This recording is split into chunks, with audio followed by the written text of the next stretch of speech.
Monsieur le ministre de la Communication et des Médias, porte-parole du gouvernement, Madame la conseillère du chef de l'État, Mesdames et Messieurs les responsables des médias nationaux et internationaux, distingués invités, toutes respectées, Mesdames, Messieurs, sur le front de l'élection au poste de directeur général de l'UNESCO, la République du Congo multiplie sa série d'actions protégeant les atouts de son candidat, M. Firmin Édouard Matoko. Entre tournées diplomatiques et campagne médiatique, eh bien, le propos de M. Firmin Édouard Matoko, qui, rappelons-le ici, a fait toute sa carrière au sein de la organisation onusienne pendant plus de 30 ans, a été présenté. Les mérites de son personnage ont été vantés au point de susciter déjà l'adhésion de plusieurs personnalités internationales. Excellences, Mesdames et Messieurs distingués invités, Monsieur le ministre de la Communication et des Médias, Madame la conseillère du chef de l'État, distingués invités, chers professionnels des médias, la conférence de presse de ce jour connaîtra les séquences suivantes. La prise de parole du ministre de la Communication et des Médias, porte-parole du gouvernement, Monsieur Thierry Mungala, puis la séquence des questions-réponses avec débat. S'en suivra la synthèse faite par le ministre de la Communication et des Médias. Monsieur Thierry Mungala, vous êtes ministre de la Communication, porte-parole du gouvernement. Qu'il vous plaise très respectueusement de bien vouloir prendre la parole ce jour pour votre mot liminaire. Sous les applaudissements nourris, s'il vous plaît. Parmi le la visite de Noël, nous avons être présents ici ce matin. Bon, tout ça a plutôt bien fait. Et je voudrais te remercier de vous être malgré tout mobilisés et un salut particulier à ceux les responsables des déplacements internationaux qui sont passés en République démocratique du Congo et qui ont bien voulu traverser pour échanger avec nous. Madame le conseiller spécial du président de la République, chef du département de communication et médias, chers représentants de la presse nationale et internationale, mesdames et messieurs, je vous remercie pour votre promptitude à répondre à notre appel et donc pour votre présence à cette conférence de presse. Si notre échange a été organisé dans des délais très courts, je me dois de rappeler qu'il a pour objet de réaffirmer avec force le soutien du gouvernement de la République du Congo à la candidature de notre compatriote Firmin Édouard Matoko au poste de directeur général de l'UNESCO. Mesdames et messieurs, l'élection du directeur général de l'UNESCO se déroule en 2 phases et obéit à des règles très précises. Ainsi, le 6 octobre 2025, le Conseil exécutif de l'UNESCO, composé de 58 États, 194 pays de l'UNESCO,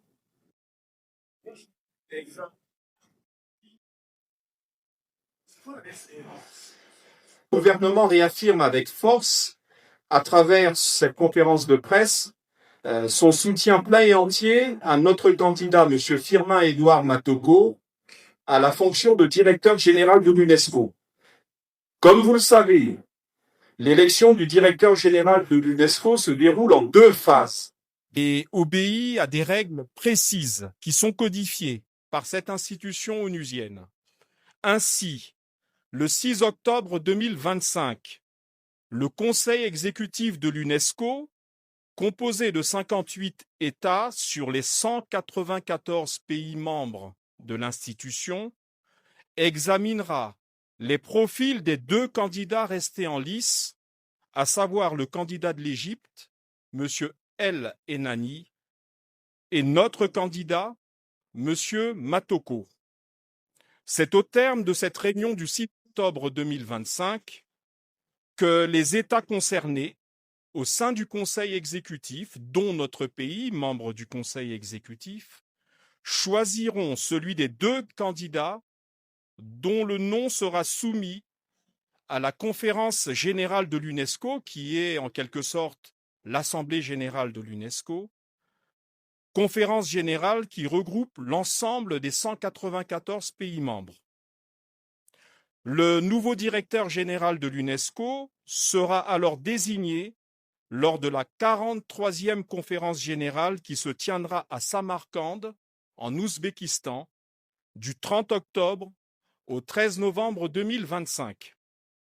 Ainsi, le nouveau directeur général sera choisi le 6 novembre 2025 et succédera à Madame Audrey Azoulay, directrice générale sortante, et ce pour un mandat de 4 ans qui va courir jusqu'à l'année 2029. Les 2 candidatures restantes, toutes les 2 issues de l'Afrique, celle de nos frères égyptiens ou la nôtre, nous font dire que, quel que soit le vainqueur, c'est notre continent, l'Afrique, qui aura gagné. Mesdames et messieurs, les sentiments d'amitié qui nous lient au peuple égyptien ne nous empêchent pas de revenir, quand même, sur une confusion probablement entretenue, et c'est de bonne guerre, par les adversaires de la candidature congolaise. En effet, et je le précise ici de manière solennelle, l'Union africaine n'a jamais, au grand jamais, désigné un candidat pour la direction générale de l'UNESCO, et ce pour 2 raisons principales. La première raison est qu'il n'existe aucun mécanisme de désignation de ce genre au sein de l'Union africaine. La seconde raison est que les candidatures à la direction générale de l'UNESCO sont individuelles et déposées librement par les États désireux de concourir. Ces dépôts de candidature se font dans le cadre de l'agenda fixé par l'organisation elle-même. Ici, dans le cas précis de cette élection, les candidatures étaient ouvertes du mois d'octobre 2024 au mois de mars 2025. Si la candidature de M. Matoko avait souffert de la moindre illégalité juridique, elle n'aurait, en toute logique, pas été retenue par le Conseil exécutif de l'UNESCO. Quant au fait qu'un candidat, celui de l'Égypte en l'occurrence, ait commencé sa campagne bien avant l'ouverture de la période de dépôt des candidatures, cela ne lui donne pas plus de légitimité que notre candidat, entré, lui, dans la course, en respectant strictement les délais prescrits. Mesdames et messieurs, il s'agit ici d'un processus exigeant qui requiert à la fois la compétence, l'expérience et la vision d'un candidat capable de porter haut les valeurs universelles de l'UNESCO, la paix, l'éducation, la culture, la science et la coopération internationale. C'est précisément dans cet esprit que la République du Congo présente et soutient la candidature de M. Firmin Édouard Matoko, haut fonctionnaire international de grande expérience, qui a consacré l'essentiel de sa carrière et de ses compétences à l'UNESCO, dont il est un cadre de haut niveau depuis 35 ans, ayant dernièrement occupé le poste de sous-directeur de l'UNESCO, chargé de la priorité Afrique et des relations extérieures. Mesdames et messieurs, il faut relever que pour le compte de l'UNESCO ou d'organisations affiliées à celle-ci, notre compatriote Matoko a occupé diverses fonctions à travers l'Afrique et le monde, de Dakar au Sénégal, à Bamako au Mali, avec juridiction sur le Burkina Faso et le Niger, mais également en Amérique latine, à Quito en Équateur, comme représentant de l'UNESCO, avec juridiction pour la Colombie, la Bolivie et le Venezuela, et puis de retour en Afrique quelques années plus tard, à Addis Abeba en Éthiopie, au bureau de liaison avec l'Union africaine et la Commission économique des Nations unies pour l'Afrique, CEA, tout en étant, M. Matoko, représentant de l'UNESCO auprès de l'Éthiopie. Revenu au siège de l'UNESCO à Paris, il est ensuite nommé directeur du département Afrique en 2014. Puis enfin, et c'est sa dernière fonction à l'UNESCO à ce jour, nommé sous-directeur général chargé du département Afrique. Ainsi, mesdames et messieurs, vous admettrez avec nous que Firmin-Édouard Matoko est un fin connaisseur du fonctionnement de l'UNESCO, une maison où il a fait toute sa carrière. Firmin-Édouard Matoko porte notamment les valeurs de la diplomatie culturelle, de la coopération multilatérale, au service des peuples. Sa connaissance intime des mécanismes internes et du mode d'organisation de l'UNESCO, comme nous venons de le démontrer, sa capacité à rassembler, son engagement constant en faveur de l'Afrique et de la jeunesse font de lui un candidat de consensus, un candidat d'avenir. Cette riche carrière professionnelle mise au service de l'UNESCO, au service de l'Afrique et du monde, légitime et crédibilise largement la candidature de M. Matoko pour assumer la direction de l'organisation. Cette élection du directeur général de l'UNESCO se déroule dans un contexte international de fragmentation géopolitique, où la légitimité et l'efficacité des institutions multilatérales comme l'UNESCO sont parfois remises en cause. Mais l'expérience acquise, les qualités d'écoute et le pragmatisme de notre candidat permettront à l'UNESCO de maintenir son cap dans cette tempête et même, soyons optimistes, d'assurer la rénovation de l'institution. Les autorités congolaises, en tête desquelles son Excellence M. Denis Sassou Nguesso, président de la République, chef de l'État, n'ont pas seulement fait le choix de soutenir un compatriote.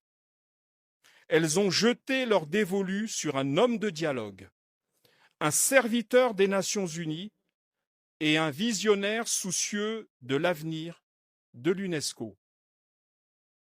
Nous avons la conviction que sa candidature s'inscrit dans le prolongement des idéaux de cette institution et qu'elle saura convaincre nos partenaires et amis au sein de la communauté internationale. En soutenant Firmin-Édouard Matoko, le Congo soutient un homme de conviction, mais aussi et surtout un projet pour l'avenir de l'UNESCO. Une organisation plus forte, plus proche des peuples et plus audacieuse dans ses missions.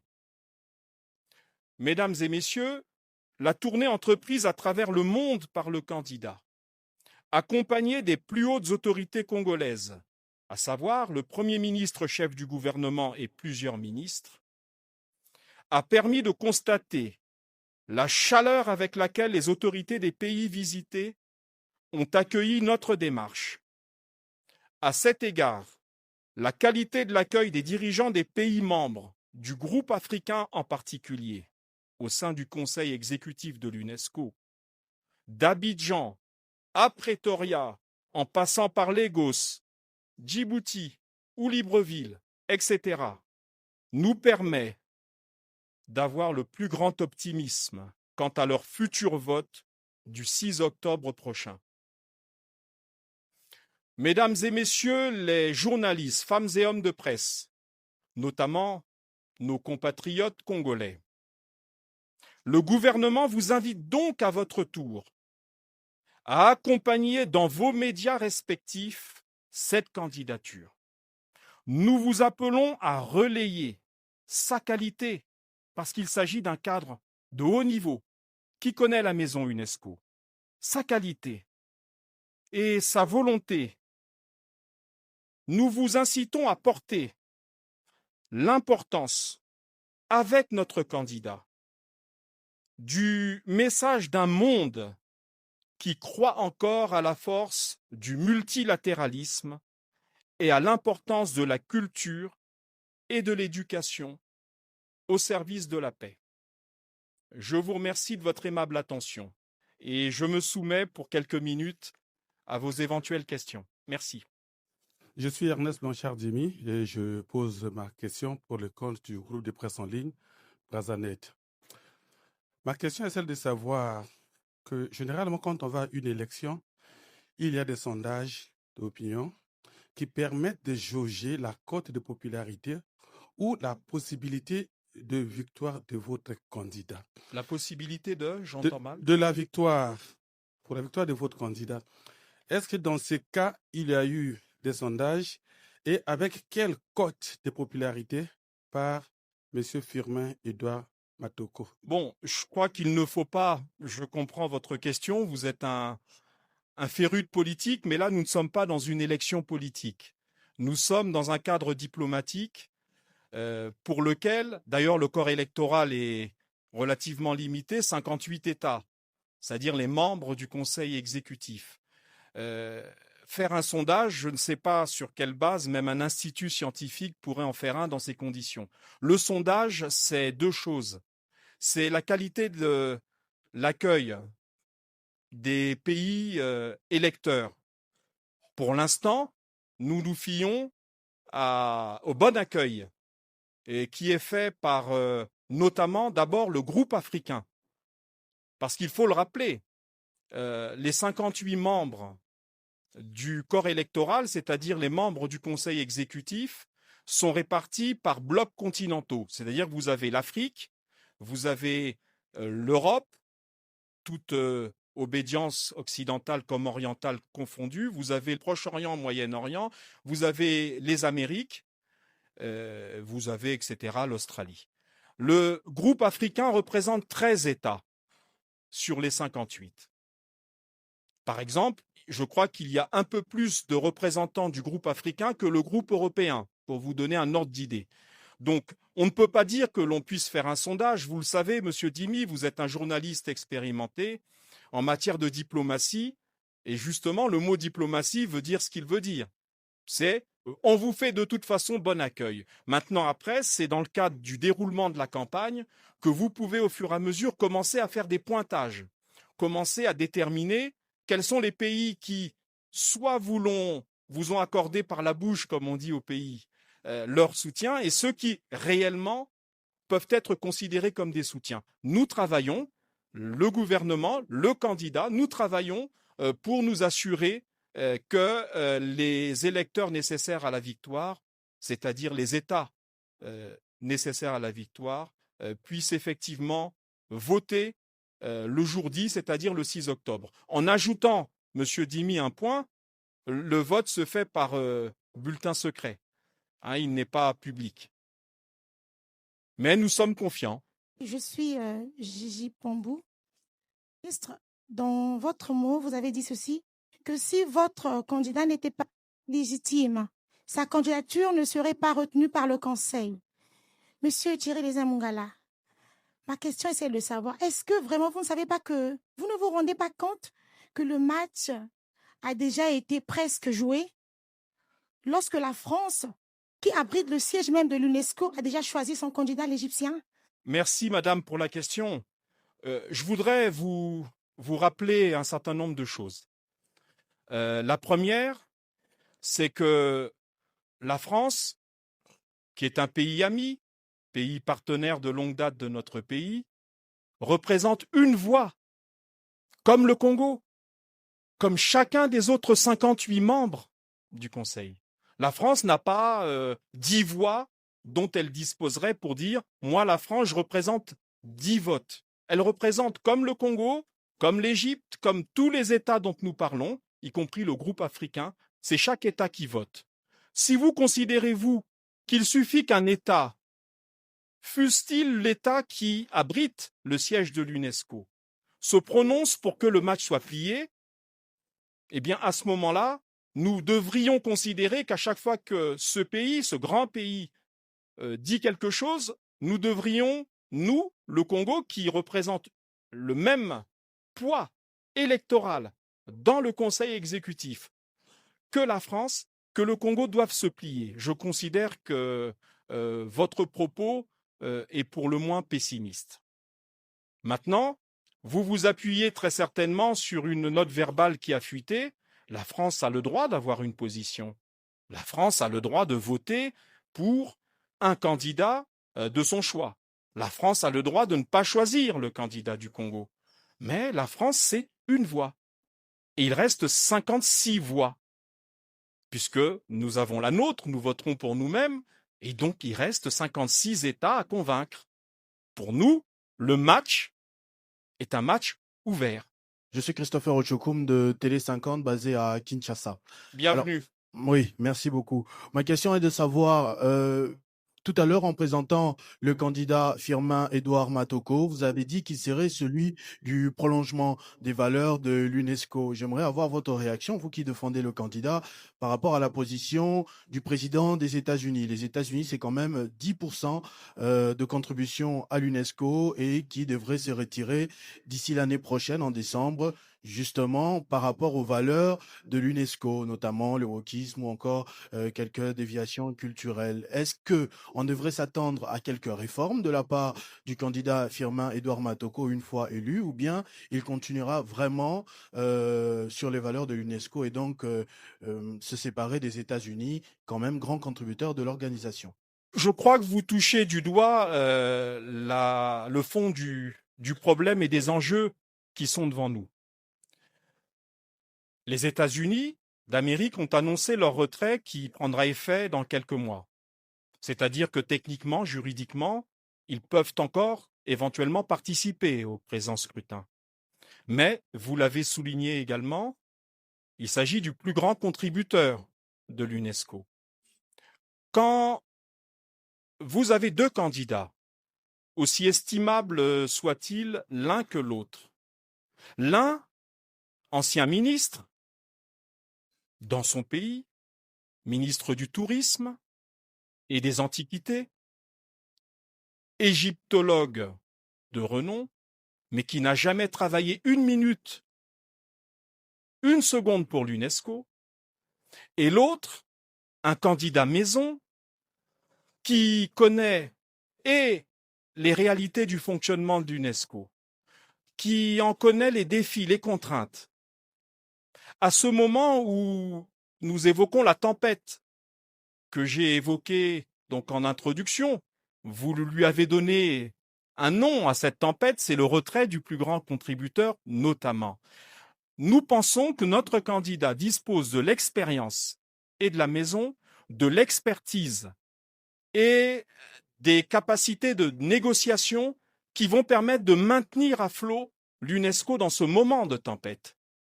Et à chaque fois qu'une institution des Nations Unies, du système des Nations Unies, a été confrontée à ce type de défi, il a toujours été plus facile, plus positif de recourir à des cadres qui connaissent déjà la maison. Donc, ce défi, cette situation, nous paraissent justifier encore plus le recours à un candidat qui connaît l'institution et qui saura à la fois maintenir à flot ce qui fonctionne correctement et apporter les réformes qui sont attendues par les États membres pour que l'UNESCO, à l'horizon de 2029, puisse faire face aux turbulences qui pourraient être celles de la confirmation, par exemple, du retrait de cet important contributeur que sont les États-Unis d'Amérique. Cette situation conforte notre candidat et conforte notre idée qu'il est l'homme de la situation. Je salue d'abord les efforts du chef de l'État qui a maintenu la candidature de notre compatriote parce que devant les menaces de l'Union africaine, il a tenu bon. Je salue vraiment ses efforts. J'interviens ici en tant qu'observateur parce que je suis celui qui a commencé à accompagner le candidat Firmin-Edouard Matoko en France. Voilà. Donc, je suis venu en tant qu'observateur. En ce moment, notre diplomatie en Amérique latine, conduite par le ministre d'État Pierre Maviala, quelles sont les chances d'obtenir les voix de l'Amérique latine? Parce qu'avec le retrait de la mexicaine, comment on va porter notre voix au niveau de l'Amérique latine? D'autant plus que l'Égyptien avait commis la maladresse de se fâcher avec la candidate au préalable. Bon, vous avez peut-être des informations de coulisses que je ne reprendrai pas ici. Alors, d'abord sur l'Union africaine. Je l'ai dit dans le mot liminaire.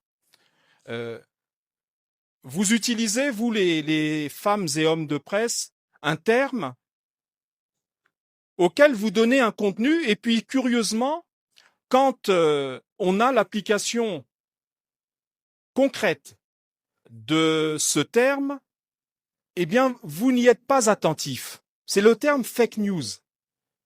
On dit, ah oui, c'est une fake news. Mais, mesdames et messieurs les journalistes, l'idée qu'il y aurait eu une décision des chefs d'État et de gouvernement de l'Union africaine, parce que c'est à ce niveau-là que ça se joue. Ce n'est pas au niveau d'un fonctionnaire en bas dans la hiérarchie de l'Union africaine qui pourrait avoir adressé un courrier disant qu'à titre personnel et en tant que ceci dans l'Union africaine, il soutenait tel candidat. Ce n'est pas ça la décision ou une décision de l'Union africaine. Une décision de l'Union africaine est le fruit des actes qui ont été adoptés par les chefs d'État et de gouvernement en session des chefs d'État et de gouvernement. Vous êtes journaliste, nous sommes là, il existe les réseaux sociaux, aujourd'hui rien ne se perd.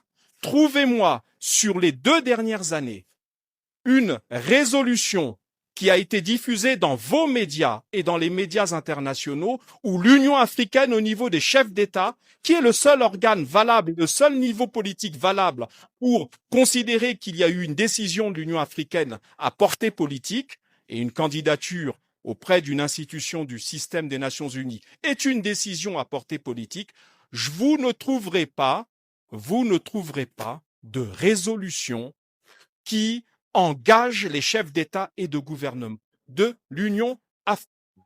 Il s'agit d'une fake news. Il s'agit d'une fake news.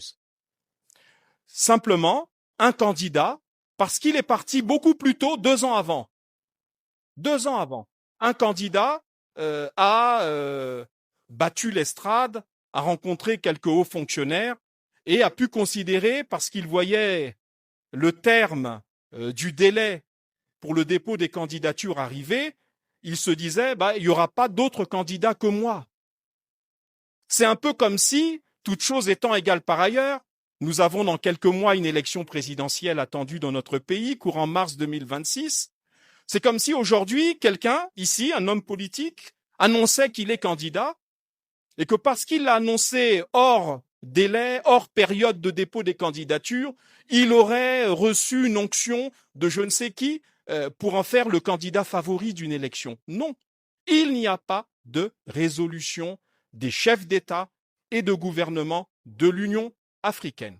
Et je mets au défi qui que ce soit de nous en apporter la preuve contraire. Vous n'aurez pas, devant des chefs d'État assis à Addis Abeba, ou ailleurs, si le sommet des chefs d'État avait lieu ailleurs, on parle d'Accra ou d'ailleurs, des chefs d'État assis et devant lesquels un des représentants de l'Union africaine lirait le communiqué final devant ces chefs d'État annonçant que l'Union africaine présentait le candidat de l'Égypte. Il n'existe aucune résolution dans ce sens-là. Vous êtes des journalistes, vérifiez. Parce qu'on en parle, mais c'est un peu comme ce serpent de mer qu'on ne voit jamais, mais tout le monde en parle. Il n'y a pas de résolution de l'Union africaine soutenant au niveau des chefs d'État et de gouvernement quelque candidat que ce soit. D'ailleurs, monsieur l'observateur, puisque vous vous êtes présenté comme tel, monsieur l'observateur, ça serait même un non-sens juridique. L'Union africaine n'est pas une organisation qui a vocation à avoir une influence juridique ou politique sur l'UNESCO. L'Union africaine est une des organisations régionales qui elle-même rend compte au système des Nations unies et à l'Organisation des Nations unies. À quel titre l'Union africaine pourrait-elle dire « voilà, nous pesons sur l'élection du directeur général de l'UNESCO ». Deuxièmement, et nous l'avons rappelé tout à l'heure, les candidatures de l'Union, de l'UNESCO, les candidatures de l'UNESCO sont des candidatures individuelles. Et s'il y avait eu le moindre problème, la moindre contrariété juridique, eh bien, la candidature de notre compatriote n'aurait pas été retenue. C'est tout simple. Elle n'aurait pas été retenue. On peut prendre le problème dans tous les sens que nous voulons. C'est une réalité incontournable. Je vous rappelle que la période de dépôt des candidatures qui est ouverte, c'est-à-dire, pour le cas précis, octobre 2024 jusqu'à mars 2025, avait pour objet, de la part de l'UNESCO, de vérifier ces éléments fondamentaux. Si, pour une raison quelconque, les candidats pouvaient se voir opposer quelque obstacle que ce soit à leur candidature. C'est-à-dire que pendant 5 mois, l'UNESCO a recueilli les candidatures et a vérifié s'il y avait le moindre problème. Et dans le cas précis de notre candidat, il n'y en avait pas. Ce qui vous montre que cette espèce de fatwa, si je peux me permettre le mot, qui a été levée contre notre candidat, n'a pas d'objet. Vous avez évoqué la question de l'Amérique au sens large du terme, l'Amérique latine en particulier, et vous nous demandez si le retrait de la candidate mexicaine pouvait éventuellement avoir une influence sur le scrutin. Oui, d'abord, on est sûr d'une chose, il n'y aura qu'un seul tour. Il y a 2 candidats, celui qui arrive en tête aura gagné. Donc, il n'y aura pas plusieurs tours. Il n'y en a qu'un seul. Deuxième incidence de notre point de vue, le profil de la candidate mexicaine était similaire ou très approchant de notre candidat. Après une carrière au niveau d'une institution internationale qui s'appelle l'OCDE, cette candidate, qui est économiste de formation, a été recrutée au sein de l'UNESCO où elle dirigeait, elle était également sous-directrice, et elle dirigeait tout ce qui concerne le numérique et l'intelligence artificielle. Elle est donc, elle également, un cadre maison de l'UNESCO. Alors, cherchons l'erreur. Sur les 3 candidats qui se sont prononcés, il y avait ce que moi j'appelle un parachuté, très bien, qui a toute la légitimité intellectuelle universitaire pour diriger l'institution, mais qui, parmi les 3 candidats, était le seul qui ne connaissait pas la maison.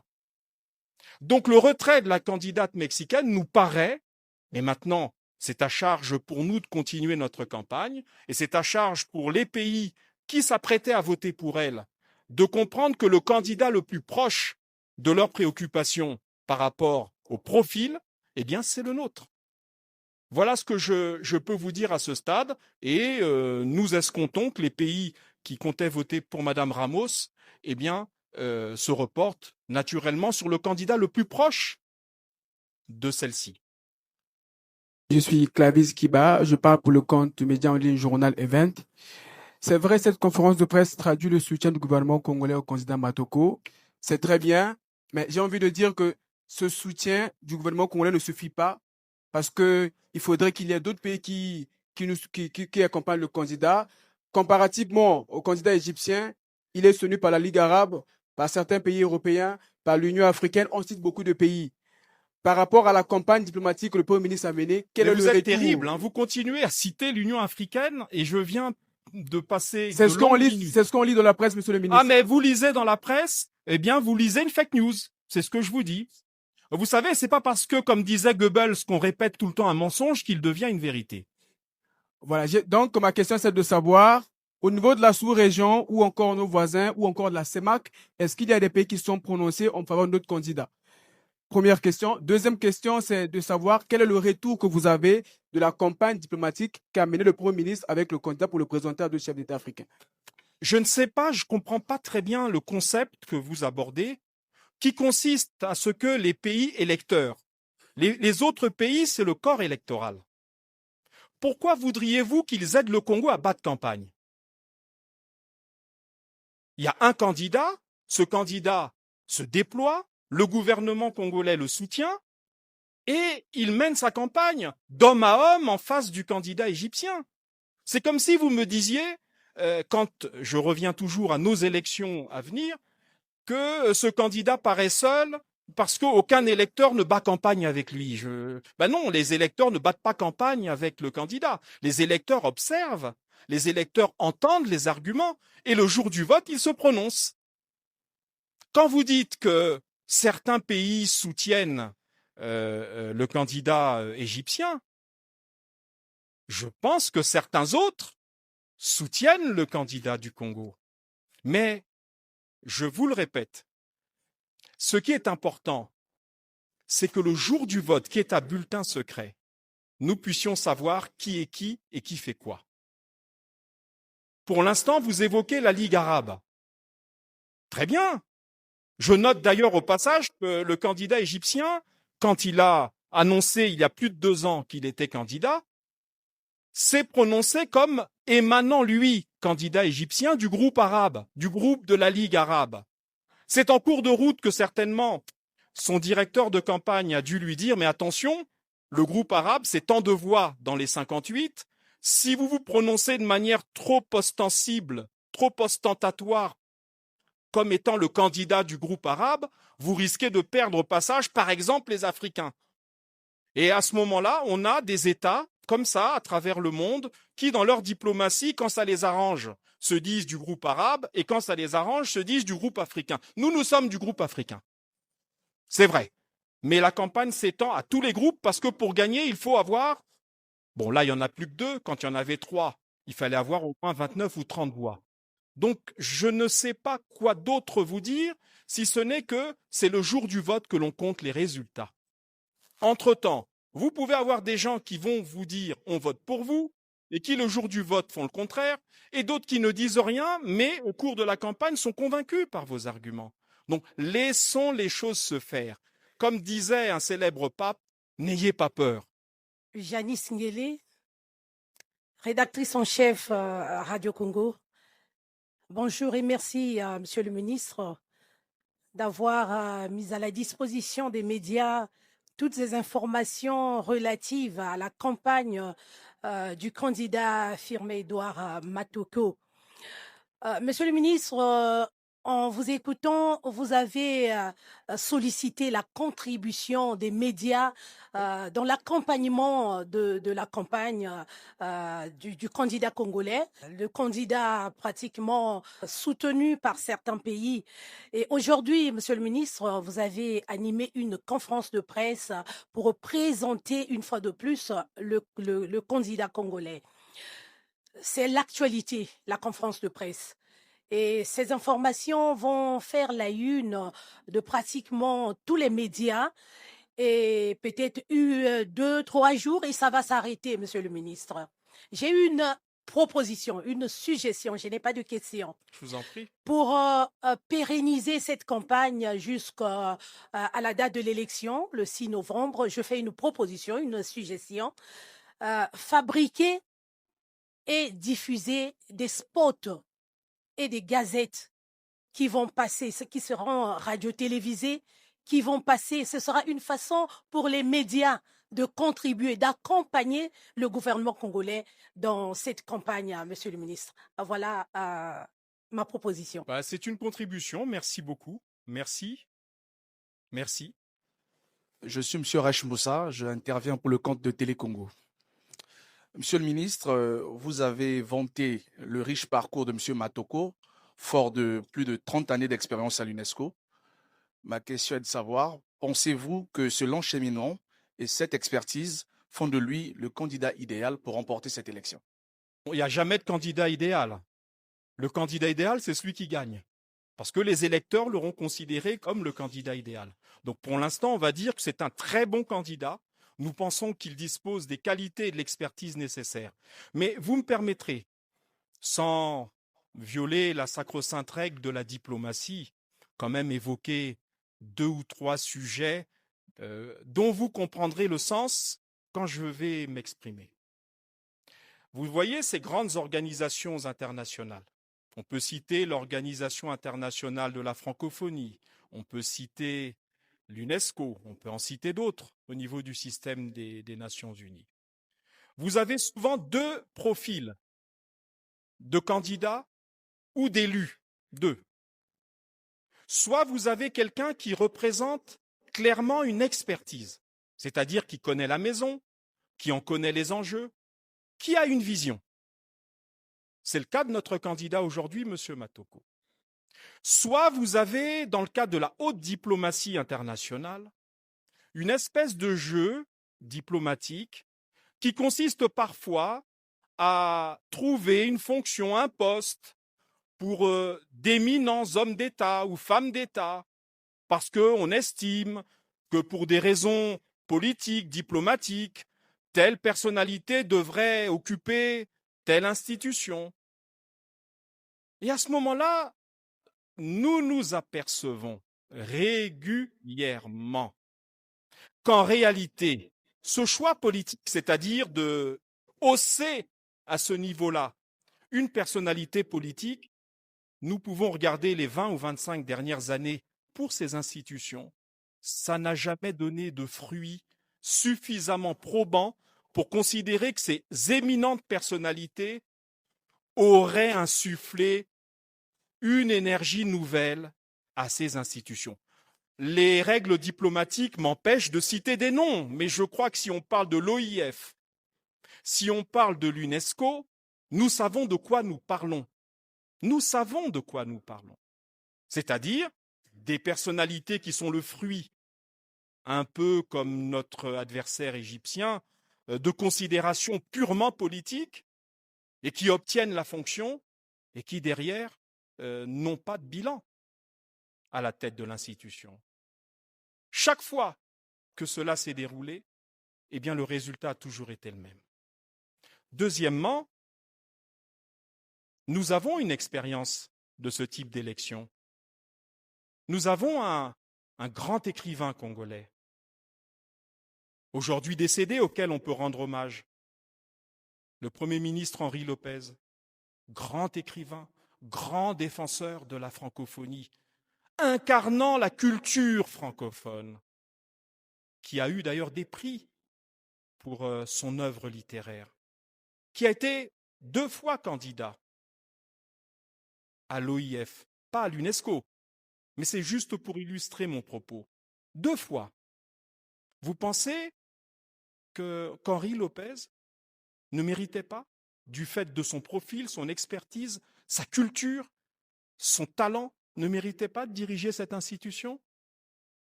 Et regardez au même moment si ceux qui ont eu la chance d'être élus ont imprimé leur marque à l'organisation. Je ne crois pas.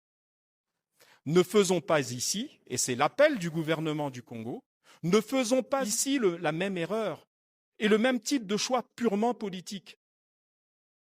Purement politique, qui consiste à dire, pour des raisons étrangères à la vitalité de l'UNESCO, on choisira ou choisirait un candidat qui viendrait comme une sorte de cheveu sur la soupe, alors que nous avons sous la main, nous avons disponible un cadre capable d'insuffler une nouvelle énergie. Voilà. Je crois avoir répondu à votre question. Jean-Marie Kassamba de Tête 50 et président de l'Union de la presse de Congo-Kinshasa. Nous avons fait le déplacement de Brazzaville parce Bienvenue. que ces sujets concernent aussi l'Afrique. Le Congo a toujours eu l'ambition de diriger les organisations internationales. Vous venez de faire référence à l'écrivain Henri Lopez, qui a tenté à 2 reprises de diriger l'OIF. Ça n'a pas été le cas. Aujourd'hui, vous voulez tenter avec Matoko. Quelles sont les stratégies que vous allez développer pour réunir les soutiens africains? ou tout court de l'UNESCO pour que cette fois-ci le Congo gagne? Deuxièmement, le poids de la France dans le choix, notamment de ce directeur général de l'UNESCO, est prépondérant. Est-ce que vous avez eu des assurances du président français que cette fois-ci, ça ne sera pas le cas comme ça a été avec Chirac et Henri Lopez? Je croyais que c'était dans la même veine. Bon, cher Jean-Marie Kassamba, vous avez éventré le boa, comme je dis souvent. Vous l'avez fait.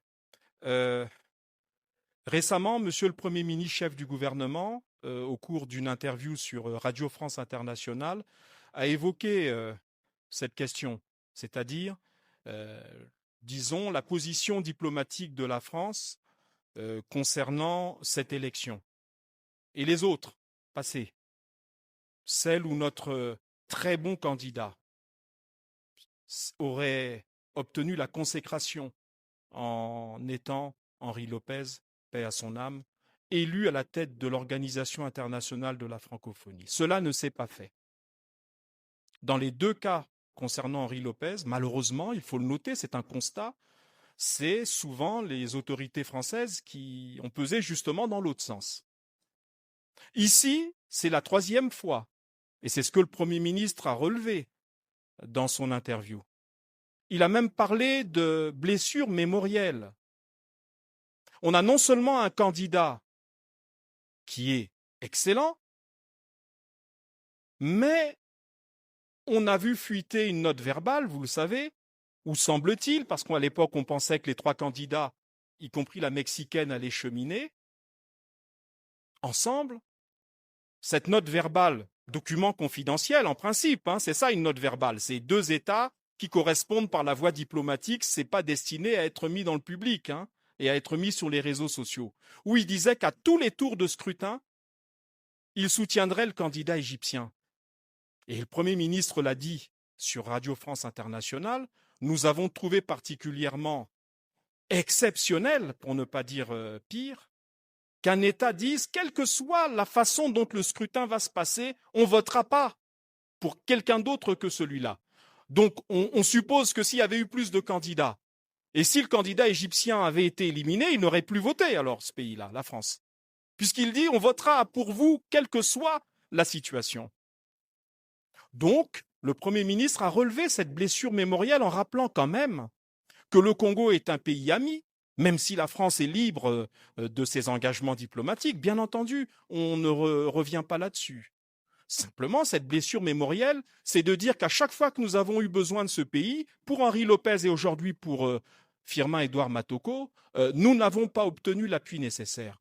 Le peuple congolais, les autorités congolaises du moment, comme celles qui viendront dans quelques années, sauront se souvenir qu'au moment où nous avions besoin de cet appui chaleureux, relevant de nos liens historiques, parce que nous pensons que nos liens historiques avec la France sont autrement peut-être plus solides et plus lointains que la France et l'Égypte. C'est un constat, c'est juste un constat. Eh bien, tous ces éléments mis bout à bout font que ça ne peut que laisser des traces. Parce que, comme dit l'adage, chacun étant le carrefour de l'autre, nous aujourd'hui nous demandons un appui des États concernés. Demain, pourquoi pas, la France pourrait demander pour une situation diplomatique vitale le vote du Congo. Et à ce moment-là, nous l'examinerions probablement en tenant compte de ces blessures mémorielles aussi. Je marche sur des œufs, mais j'essaie de vous faire comprendre les propos du Premier ministre chef du gouvernement qui consistaient à considérer qu'un État, la France, est libre de ses engagements diplomatiques. Simplement, nous faisons le constat que les 3 fois où nous avons eu besoin de ce pays pour ces postes en rapport avec la culture, OIF, UNESCO, nous n'avons pas obtenu le dit soutien. C'est un constat. Voilà. Mais ça n'empêche pas, et je le rappelle, que la France est une voix sur les 58, comme le Congo, comme l'Égypte. Donc le match, il se joue sur le terrain.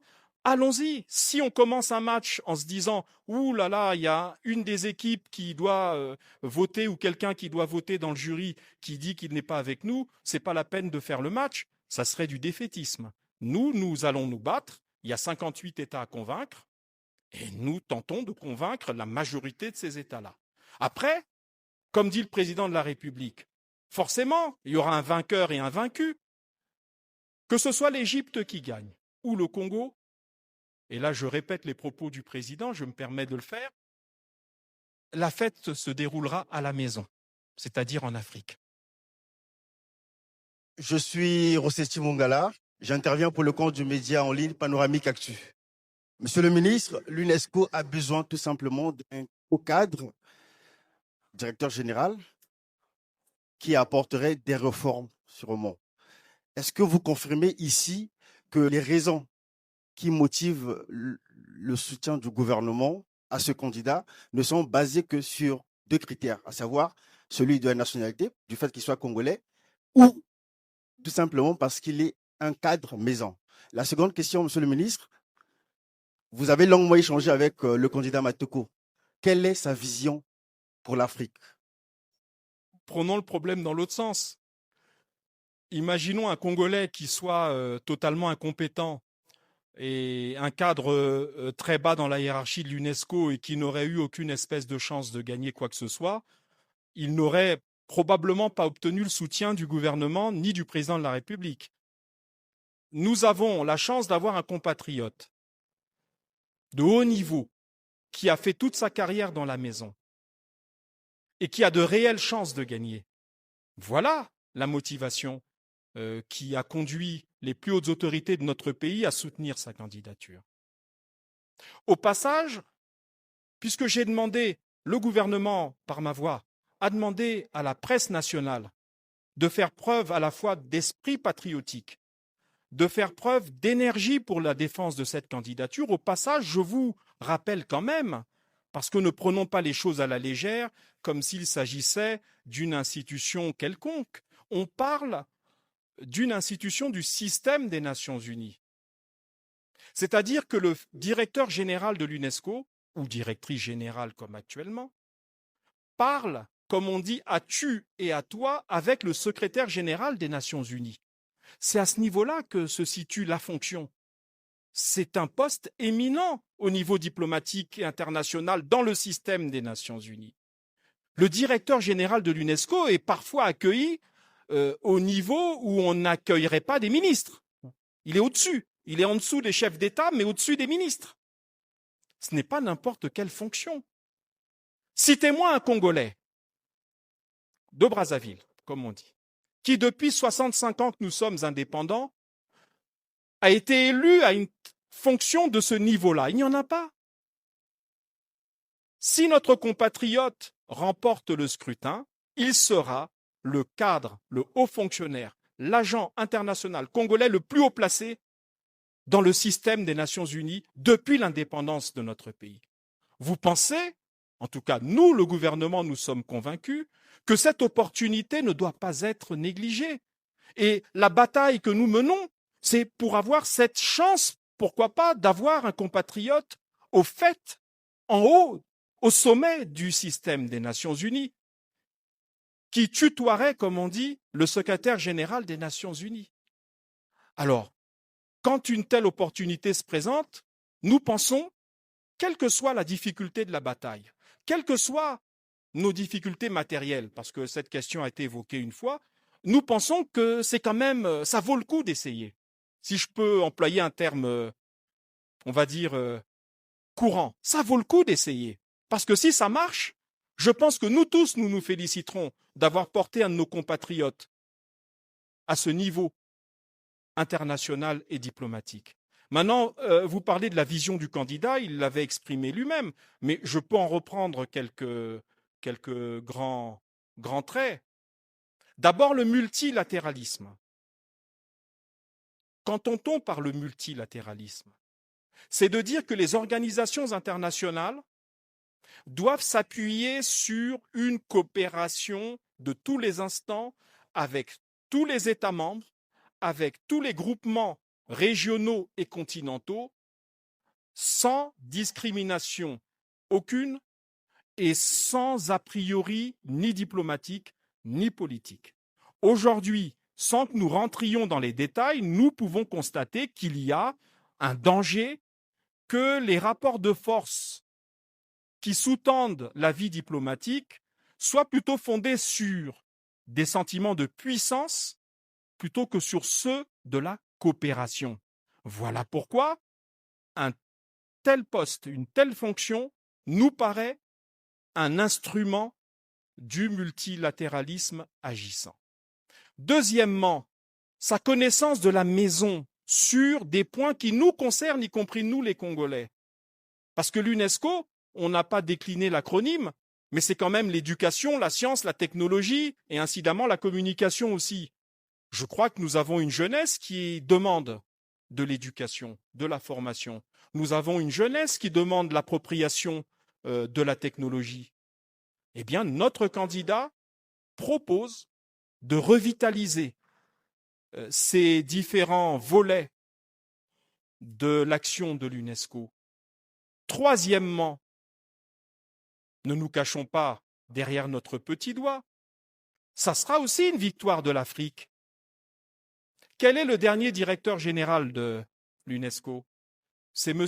Amadou Matarmbo, Sénégal, qui a été pour nous, Africains, y compris nous qui étions en culotte courte, le jour de son élection jusqu'au terme de son mandat, un sujet de fierté pour l'Afrique. Alors pourquoi pas? Et quand je parle de l'Afrique, je parle surtout, là en l'occurrence, de l'Afrique subsaharienne. Je crois que toutes ces raisons valent la peine qu'un effort soit fait, malgré les difficultés du temps, malgré le caractère un peu rugueux de la campagne, parce que certains ne jouent pas toujours le jeu, diffusent des fake news, certains médias qui ne sont pas concernés parce qu'ils n'ont pas de candidats là-bas, qui se mettent à diffuser des fake news, se mettent à reprendre des arguments qui parfois tournent à l'absurde. Tout cela étant dit, notre candidat, malgré cette tempête, malgré cette bourrasque, malgré ce vent, tient debout et à ses côtés le gouvernement pour que nous puissions gagner. Maintenant, si nous perdons, je l'ai dit tout à l'heure, on sera fair-play. Mais nous espérons, s'il y avait défaite, que cette défaite soit faite au bout d'un beau combat, qui soit un combat loyal et pas un combat fondé sur le mensonge, mensonges parmi lesquels la fameuse fumeuse même, je dis même fumeuse, mystérieuse, voire plus résolution des chefs d'État de l'Union africaine qui auraient approuvé la candidature égyptienne. J'interviens pour le compte du journal, disons du quotidien béninois Matin Libre. Oui, je suis la représentante, Justine Lebongui. Très bien. Avant tout, Monsieur le ministre, j'aimerais apprécier votre fair play lorsque vous avez dit dans votre mot liminaire que le Congo gagne ou que l'Égypte gagne, c'est l'Afrique. Je vous remercie pour cela. Mais ma question est la suivante. Si le candidat Edouard Matoko aujourd'hui ne gagne pas, il est candidat maison, oui, nous l'apprécions et nous lisons depuis un moment que la campagne est en train de se dérouler. S'il ne gagnait pas, qu'est-ce qui est prévu pour le parcours, disons pour valoriser le parcours du candidat du Congo? Deuxième question. Le soutien du gouvernement à cette candidature peut-il susciter des interrogations sur les priorités nationales dans un contexte marqué par de nombreux défis internes, éducation numérique? Comment vous y répondez? Bon, la première question, vous me permettrez simplement de vous dire ceci. Si le candidat perd, d'abord, c'est un haut fonctionnaire international qui dispose très certainement d'une pension de retraite ou en tout cas d'éléments qui lui permettent, puisqu'il a accumulé à l'international suffisamment certainement de cotisations pour la retraite, et il a, quoi qu'il arrive, il n'est pas à la rue, quoi, pour résumer.